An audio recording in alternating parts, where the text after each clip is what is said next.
Your dog's clinginess is not a sign of love. It is a quiet panic, a message from a mind you cannot see. You step into the kitchen.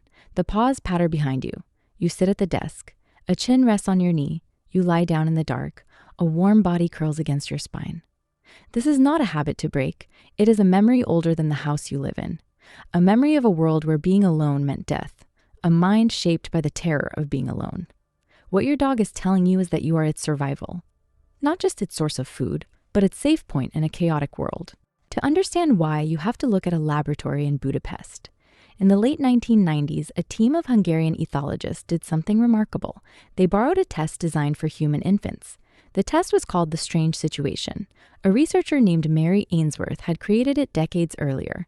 A mother and child would enter a room with toys. A stranger would arrive. The mother would leave, then return. The child's reaction revealed the nature of their attachment. The Hungarian scientists, led by József Topol, replaced the infant with a dog, and the mother with the dog's owner. What happened next rewrote human understanding of dogs. When the owner was present, the dog explored the room. It played with toys. It investigated the stranger with cautious curiosity. The owner was a secure base. When the owner left, the dog stopped exploring. It whined. It scratched at the door. It rarely played. When the owner returned, the dog rushed to greet them. Then calm returned.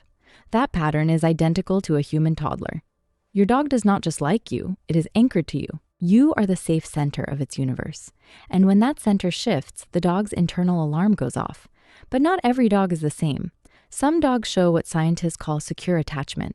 They protest the departure, but they settle quickly and engage with the world again. Other dogs show anxious attachment. They cannot settle. They cannot play. They stay near the door. Their body floods with cortisol. Their heart pounds. Their breathing grows shallow. When the owner returns, they are not simply joyful. They are frantic. They jump and lick and whine for many minutes if your dog cannot let you out of its sight. If it follows you from room to room without pause, it may be living in a state of low-grade panic. That is not a behavior problem. That is a survival instinct misfiring in the modern home. How did this wiring get there? The answer lies in the eyes, not just your dog's eyes, but your own. A Japanese researcher named Miho Nagasawa found a hidden loop. When a dog gazes into its owner's eyes, both brains release a hormone. The hormone is oxytocin. It is the same molecule that floods a mother nursing her infant. It is liquid trust. Nagasawa's team measured oxytocin levels before and after a 30-minute session. Pairs that spent the most time locked in mutual gaze showed the biggest increase. And not just any gaze, a sustained, soft stare, the kind your dog gives you when you are quiet. That gaze is a chemical transaction. Your dog is reaching across the species barrier and hacking your bonding system.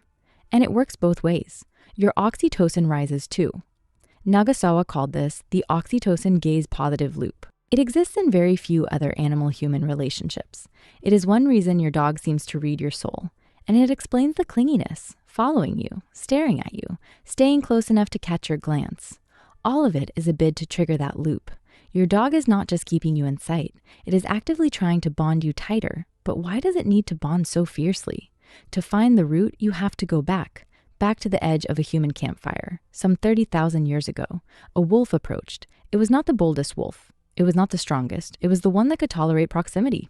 A little more patience, a little less fear. That wolf was selected, not by a human hand at first, but by an invisible force. Proximity meant food scraps.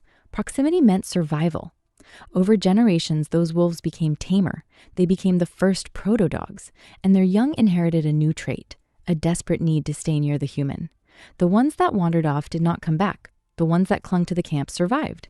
Believ's famous fox experiment in Siberia proved this with brutal clarity.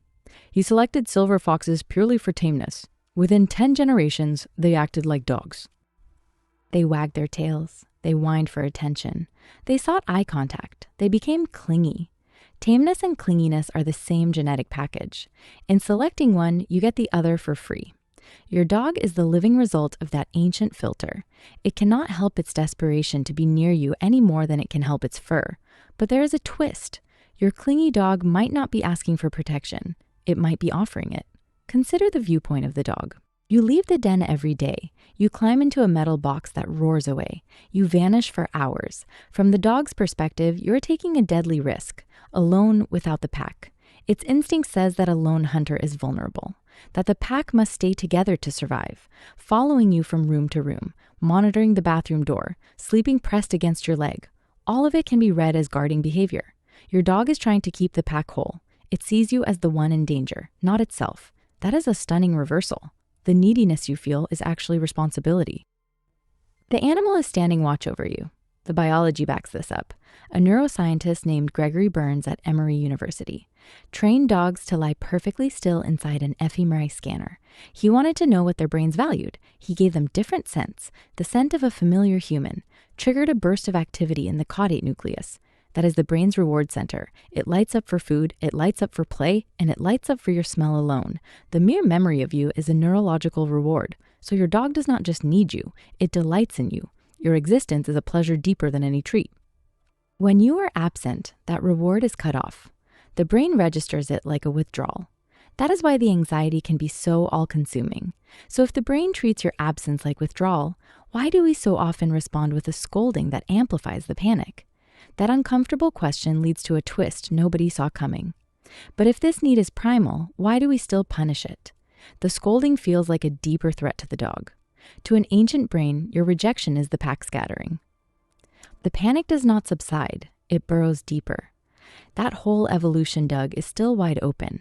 So when you return, you are not just ending a moment of loneliness. You are filling a hole that evolution dug deep. So what does your clingy dog want you to know? It wants you to know that you are its compass, its anchor, its fire in the ancient dark. That following you is not a choice. It is a commandment written in the bones. Look at the animal asleep at your feet. Watch it start awake the moment you shift in your chair. That is the ghost of the wolf, looking out through borrowed eyes, making sure the strange, furless one is still here, still safe, still within reach. If you enjoyed this video, please subscribe to our channel. There's much more to discover.